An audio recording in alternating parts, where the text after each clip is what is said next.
Que l'Esprit Saint, le Père des pauvres, illumine notre intelligence et notre cœur afin de nous conduire à la vérité tout entière. Amen.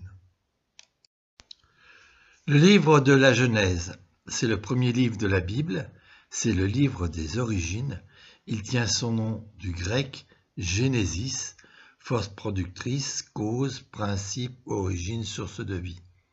Mais dans la Bible hébraïque, il s'agit de Bereshit, Sefer Bereshit, le livre au commencement. Chapitre 5. Voici le livre de la descendance d'Adam. Le jour où Dieu créa l'homme, il le fit à la ressemblance de Dieu. Il les créa hommes et femmes, il les bénit et il leur donna le nom d'homme le jour où ils furent créés. Adam et homme, en rouge, sont la traduction du même mot, Adam, qui signifie Adam ou homme, dans le sens être humain. Adam, qui vient de Adama, signifie terre, sol, pays. Sur le verset 1 en hébreu, numéroté Aleph égale 1, en jaune, on voit 2 fois en rouge ce mot Adam pour Adam et homme. Il les créa hommes et femmes. Cette fois-ci, le mot homme est Zakar, qui signifie homme au sens mâle. Sur le verset 2, en hébreu, noté 2 par un bet, ici en jaune, vous trouverez le premier mot, ici en vert, Zakar. Le mot femme est Nakebat, qui signifie femme ou femelle, qui apparaît en bleu sur le verset en hébreu. La Vulgate utilise les termes Adam et hominem, de homo, qui provient lui-même de humus, la terre. Hommes et femmes sont traduits par masculum et féminam. La traduction que fait Chouraki de ces 2 premiers versets est la suivante.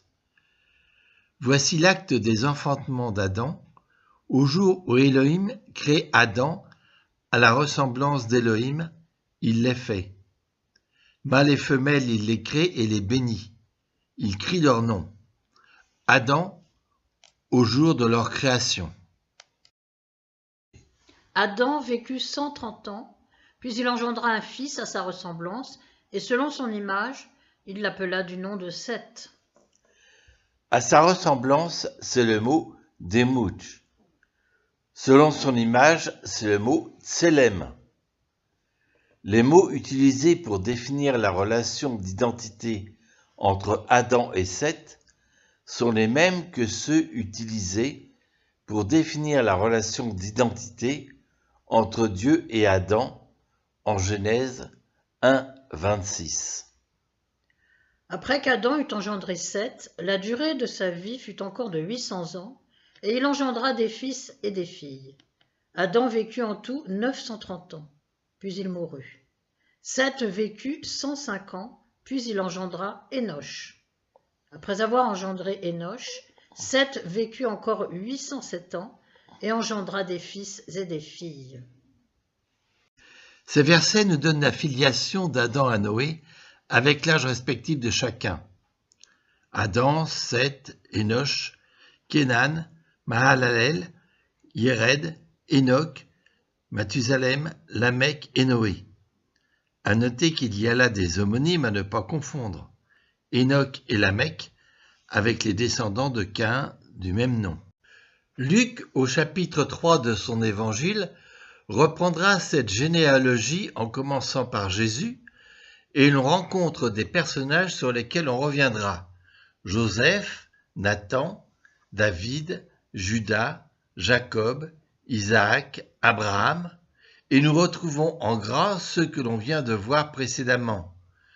Noé, Lamech, Mathusalem, Enoch, Jared, Maléléel, Caïnan, Énos, Seth et Adam, fils de Dieu. même si l'orthographe diffère un peu selon les versions. À noter que Luc ne s'engage pas de façon définitive en précisant à ce que l'on pensait. Une lecture fondamentaliste, compte tenu de l'âge de certains, Mathusalem 969 ans, qui engendra son fils Lamech à 187 ans, conduit à Adam vers les années moins 4000. Cela est évidemment absurde.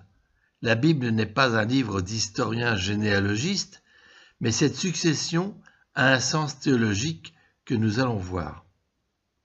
En fait, Abraham se situe vers moins 1800, David vers moins 1000, l'exil à Babylone vers moins 586 et le retour d'exil moins 536. Les premiers mots de l'évangile de Matthieu sont « Généalogie de Jésus, Christ, fils de David, fils d'Abraham ». En grec, Biblos Geneseos, Jésus Christou, Ouiou David, Ouiou Abraham, dont la traduction littérale est « Livre des origines de Jésus, Christ, fils de David, fils d'Abraham ». L'expression « livre des origines » évoque la Genèse. Il s'agit d'une nouvelle Genèse, d'un nouveau commencement. Cette généalogie commence à Abraham et ne remonte pas jusqu'à Adam. Matthieu qualifie d'emblée Jésus de Christ, c'est-à-dire de Messie, d'oint, fils de David, fils d'Abraham. On voit déjà que ce n'est pas la précision des générations qui l'emporte, mais l'importance des ancêtres. Ainsi, Jésus est le fils de David, nom qui lui sera d'ailleurs souvent attribué dans les évangiles. Les deux ancêtres clés sont donc Abraham, notre père dans la foi, et le roi David, qui représente l'espérance messianique. Le déroulement de cette généalogie reprend tous les critères des généalogies bibliques. Il suit ensuite les trois patriarches, Abraham, Isaac et Jacob. C'est en effet ainsi que Dieu se définit auprès du peuple. Je suis le Dieu d'Abraham, d'Isaac et de Jacob. Abraham, le patriarche par excellence, Isaac, l'héritier de la promesse, et Jacob, le père des 12 tribus, notés ici, Judas et ses frères. Mais il omet les matriarches, bien qu'elles soient très associées à leurs époux, Abraham et Sarah, qui recevront ensemble les 3 anges à Mambré et qui seront tous deux renommés par le Seigneur. Isaac et Rebecca, dont l'intelligence lui permettra de percer le plan divin et dont la ruse lui permettra de le mettre en œuvre. Jacob et sa bien-aimée Rachel, qu'il achètera à grand prix à son père Laban. Toutefois, c'est Léa, la sœur aînée de Rachel, la première femme de Jacob, qui donnera naissance à Judas, qui continue la lignée de Jésus. Judas, fils de Jacob et de Léa. C'est Judas qui propose de vendre Joseph en le sauvant toutefois de la mort. Judas qui est capable de reconnaître sa faute en disant au sujet de sa bru Tamar, « Elle est plus juste que moi ». Judas, enfin, qui prendra la place de Benjamin, retenu en Égypte. Jessé, le père de 8 fils, dont David, et 2 filles. Il est cité par Isaïe, « Un rameau sortira de la souche de Jessé, père de David, un rejeton jaillira de ses racines », ce qui lui vaudra la représentation de l'arbre de Jessé. David, ici représenté par Chagall avec sa femme Bethsabée, un amour fusionnel. Salomon, fils de David, réputé pour sa sagesse, c'est lui qui fera construire le temple de Jérusalem. Roboam, le fils de Salomon, un roi intransigeant qui sera responsable de la division du royaume en deux, le royaume de Juda et le royaume du Nord. Lui succédera toute la lignée des rois de Juda jusqu'à l'exil à Babylone. Enfin, à l'issue de cette généalogie, nous trouvons Joseph, l'époux de Marie, les parents de Jésus. Il y a une différence dans la généalogie proposée par Matthieu et celle proposée par Luc entre David et Joseph. Alors que pour Matthieu, la succession de David se fait par Salomon, pour Luc, la succession de David se réalise par Nathan, frère de Salomon. Plusieurs explications ont été proposées.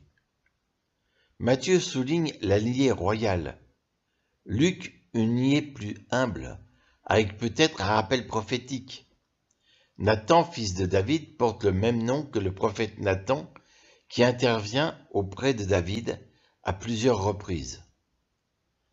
Par ailleurs, une autre explication souligne la différence entre la lignée biologique et la lignée due au lévirat, qui consiste à épouser le frère d'un mari défunt pour lui assurer une descendance.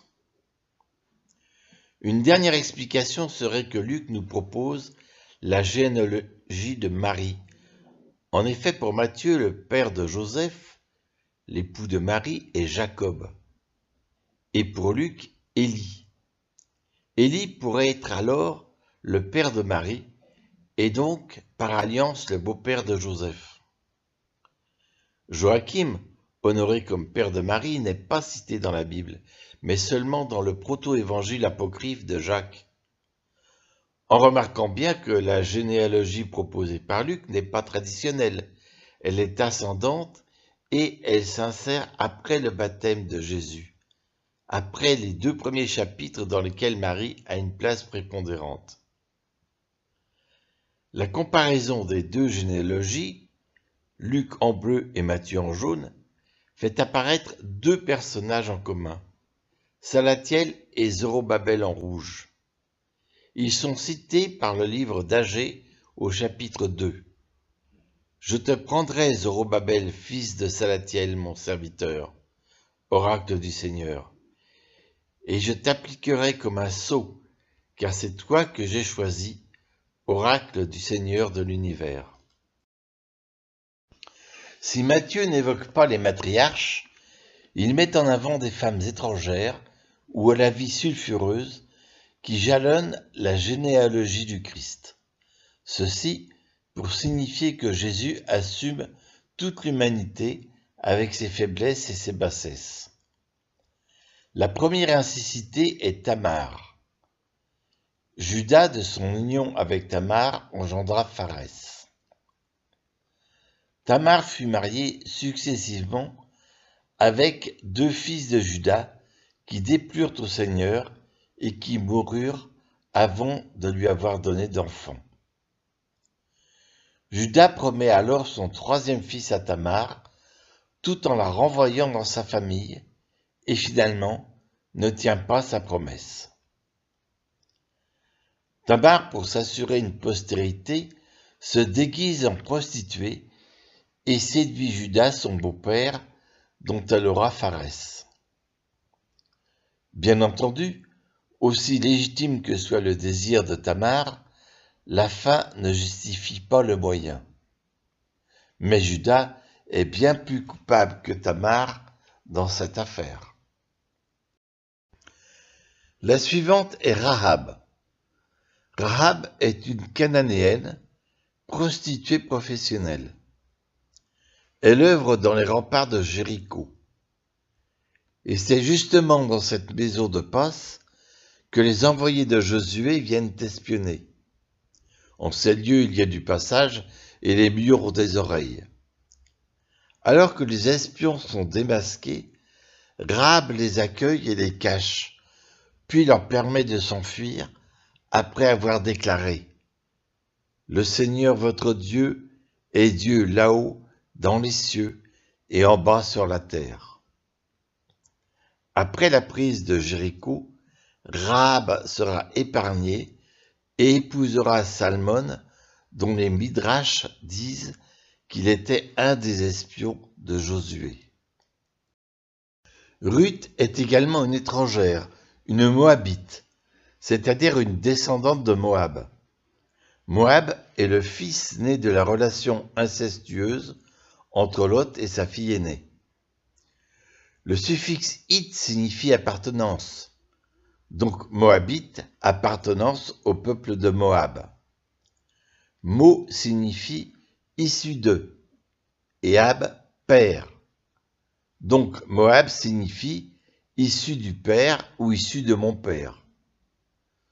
Le mot Moabite est donc d'une part un rappel incessant à l'inceste des origines et d'autre part indique une tension morale.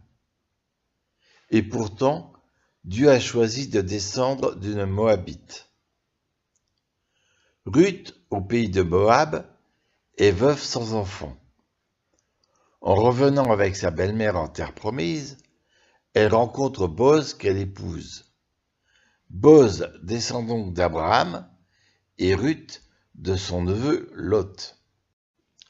La femme d'Urias, elle, n'est pas nommée, bien que le lecteur sache qu'il s'agit de Bethsabée, peut-être pour souligner qu'elle était mariée à un étranger, un Hittite, loyal toutefois envers Israël. Urias étant un général de David. Ou pour souligner qu'étant marié, David commet l'adultère avec Bethsabée, enfreignant ainsi le 10e commandement « Tu ne convoiteras pas la femme de ton prochain ». Alors que dans l'évangile de Luc, le lien entre les générations est fils de, jusqu'à fils de Dieu, dans la généalogie de Matthieu, le lien est le mot engendra. Sauf pour Marie et Jésus, le verbe est alors employé au passif, de laquelle fut engendré, pour souligner la conception divine de Jésus. En terminant, Matthieu divise la liste des ascendants de Jésus en 3 séries de 14 générations.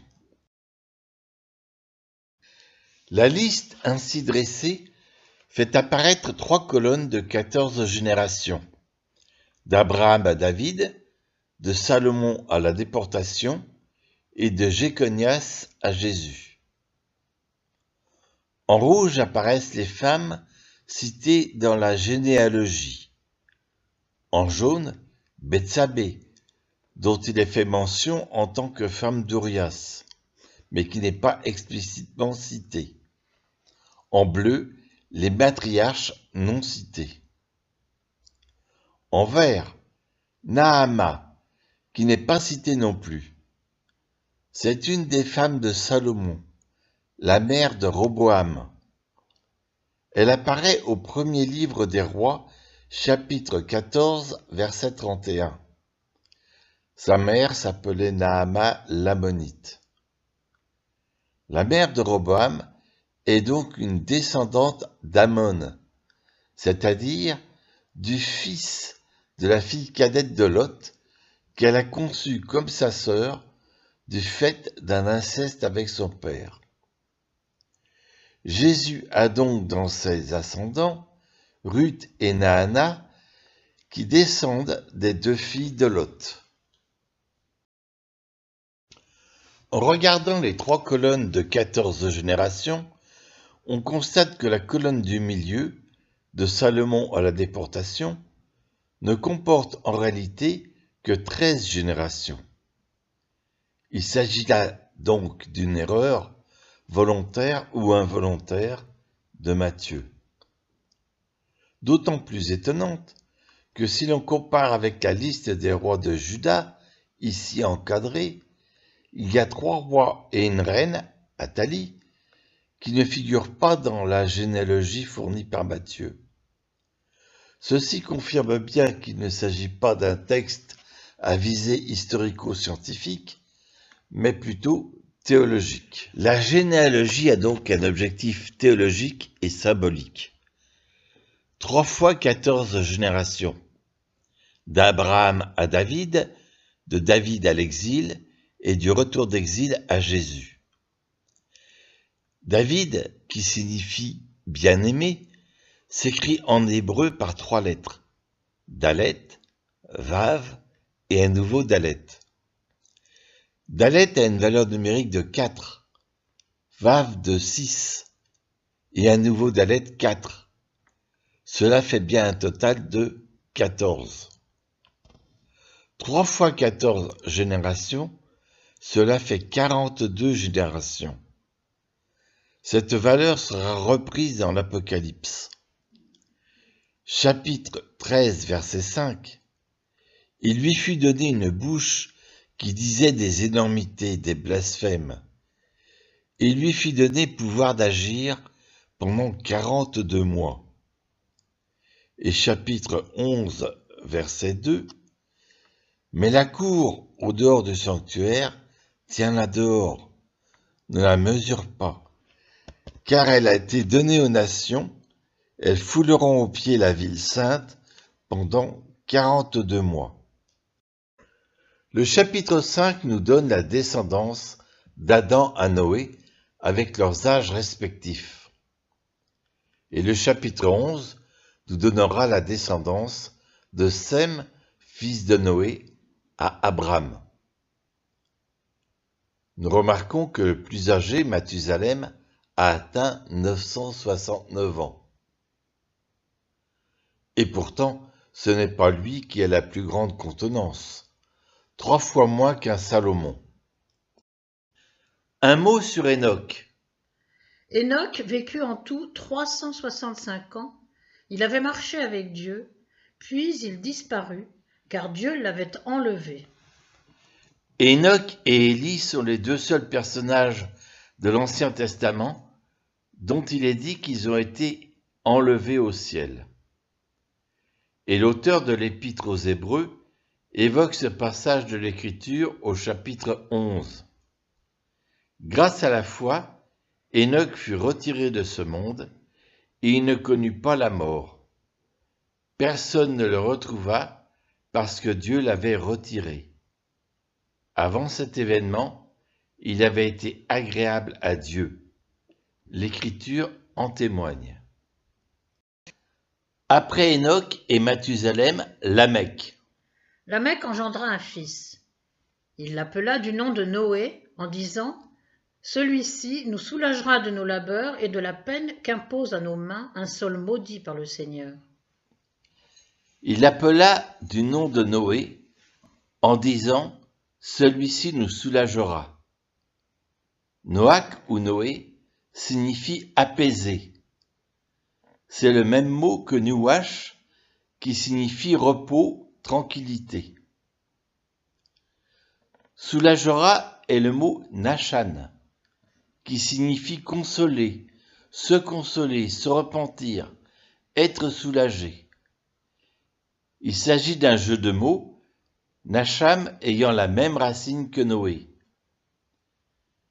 Et en Genèse 6, verset 6, nous verrons l'Éternel se repentit, Nacham, d'avoir fait l'homme sur la terre.